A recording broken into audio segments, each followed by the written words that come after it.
Budget ടൂറിസത്തിനായി കെ.എസ്.ആർ.ടി.സി വാങ്ങിയ electric open double decker bus ഈ മാസം അവസാന വാരത്തോടെ സർവീസ് ആരംഭിക്കും. നവകേരള സദസ്സിന് മുഖ്യമന്ത്രിയും മന്ത്രിമാരും സഞ്ചരിച്ച ബസിന്റെ അതേ നിറമാണ് ഇലക്ട്രിക് ഡബിൾ ഡെക്കർ ബസിനും നൽകിയിരിക്കുന്നത്. തിരുവനന്തപുരത്തെ പ്രധാന ആരാധനാലയങ്ങളായ പത്മനാഭസ്വാമി ക്ഷേത്രം, ഭീമാപള്ളി, പാളയം പള്ളി എന്നിവയും പ്രധാന ടൂറിസ്റ്റ് കേന്ദ്രങ്ങളായ മ്യൂസിയം, കോവളം, ശംഖുമുഖം എന്നീ സ്ഥലങ്ങളുടെയും ചിത്രങ്ങളും ബസ്സിൽ വരച്ചിട്ടിട്ടുണ്ട്.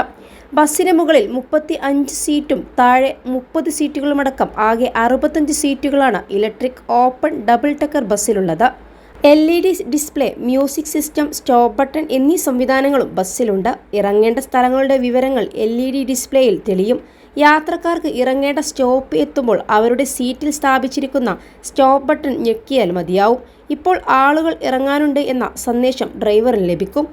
9.8 മീറ്റർ നീളമുള്ള ബസ്സിന്റെ പരമാവധി വേഗത മണിക്കൂറിൽ 70 കിലോമീറ്ററാണ്. ബസ്സിന് 2 ചാർജറുകളാണുള്ളത്.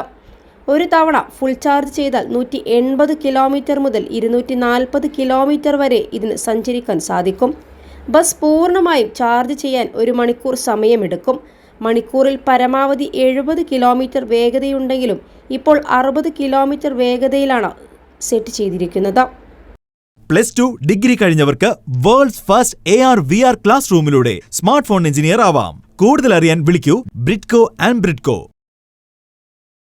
2 ഇലക്ട്രിക് ഓപ്പൺ ഡബിൾ ഡെക്കർ ബസ്സുകൾക്കാണ് കെ.എസ്.ആർ.ടി.സി ഓർഡർ നൽകിയത്. ഇതിൽ ഒരു ബസ്സാണ് ആനയറയിലെ സ്വിഫ്റ്റ് ആസ്ഥാനത്ത് എത്തിച്ചത്.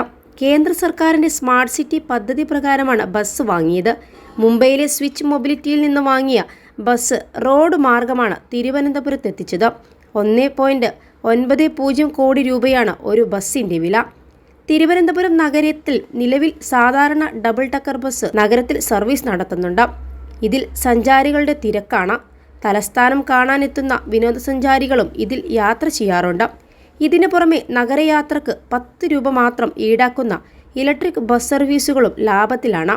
ഇനി ഇലക്ട്രിക് ഡബിൾ ഡെക്കർ കൂടി ഓടിത്തുടങ്ങുന്നതോടെ കൂടുതൽ യാത്രക്കാരെ കിട്ടുമെന്നും പ്രതീക്ഷയിലാണ് കെ.എസ്.ആർ.ടി.സി.